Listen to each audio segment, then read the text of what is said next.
It's tonight's main event. Donald Trump invading politically hostile territory, holding his first campaign rally of 2019 in El Paso, Texas, a city he lost by 40 points in 2016. All that to stump for a wall in a county that today passed a resolution saying it is, quote, disillusioned by the president, only welcoming him so that he can, quote, become properly informed, adding a significant amount of drama to counter-programming. Wouldn't you know it, El Paso's favorite son, Beto O'Rourke, just happens to be in town taking part in his own event, just a mile away at the same time.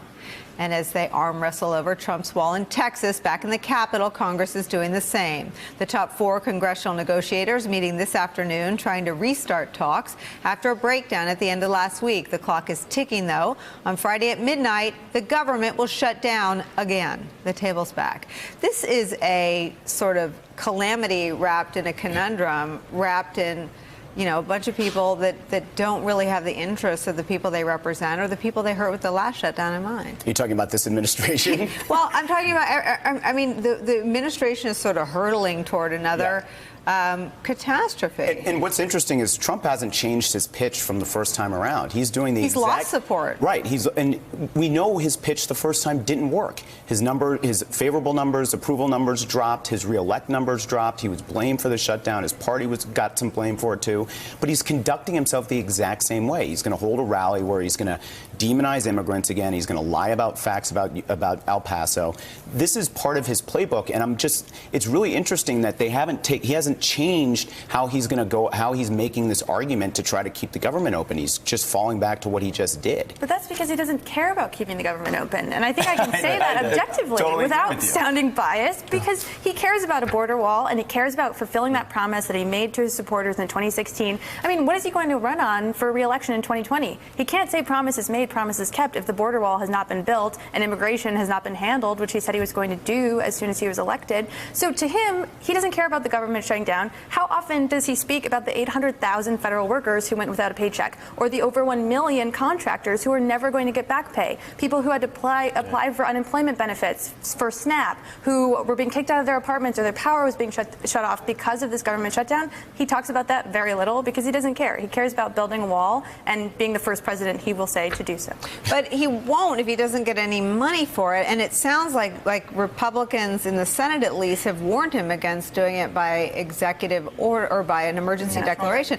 He does care about his poll numbers, and they're not good on this question either. Well, he tweeted today that Rasmussen poll that had him at 52% or something, which of likely voters in 2020, I think. I think it was of likely voters, right? Because 538 has him as 40.4% or something. Right. Most people don't take Rasmussen seriously, though. I think it's the only poll he usually shares about his approval rating. But yeah, I mean, he doesn't listen to the advice of people like Mitch McConnell, who reportedly before the shutdown said this is a bad idea, we should not shut the government down, and then sort of went away because he realized the president didn't respect his opinion.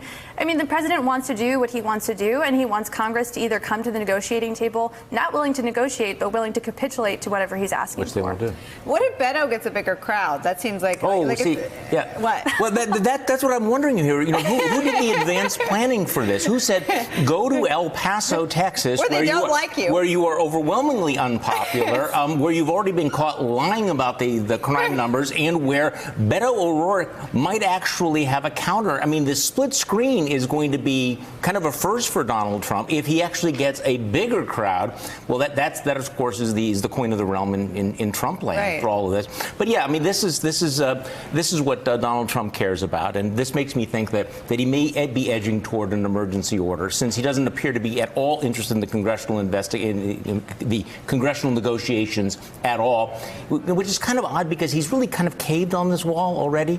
He's not talking about a concrete wall. He's not talking about sea to shining sea, or Mexico paying for it. Or he's not talking about any of those things. In fact, you could give him, I think I said this a couple of weeks ago on your show, you could give him a bamboo curtain, say it's a wall, and he will accept it because he's just looking for... When we share studios with friends after college, you put those devices up. Exactly. And he is capable of standing in front of him and saying, this is the wall that I promised, I said I would build it, and here it is.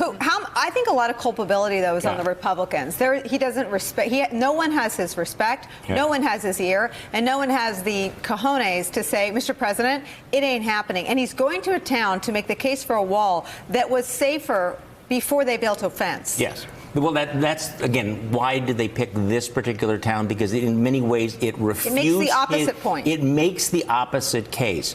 But if he, in fact, declares the emergency, he's going to have, folks like Lindsey Graham come out and say, well, we tried to get it through Congress, but the president had no choice to do this. And to his MAGA base, he's going to look like he has done something decisive, but it will split the Republicans. So it's going to be interesting to see what happens over the next 3 or 4 days. This is another one where I think in front of his base, he looks impotent.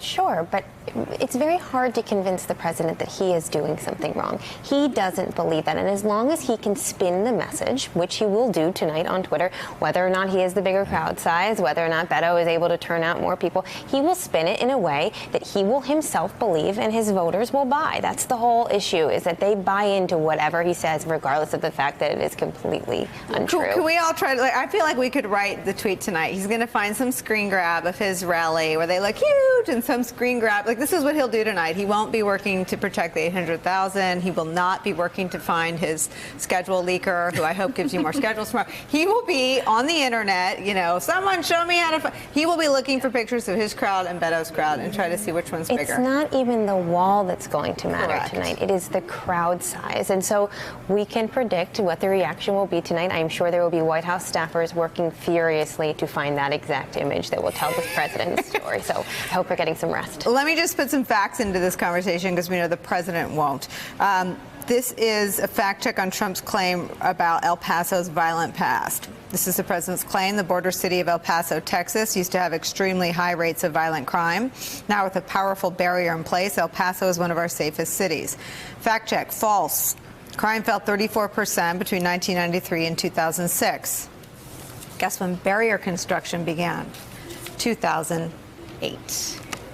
And it increased during that time. Right. From 2006 to 2011, violent crime increased when that fence or border was up. But I think that quote from the president speaks to the larger issue of how he loves to conflate illegal immigration with violent crime.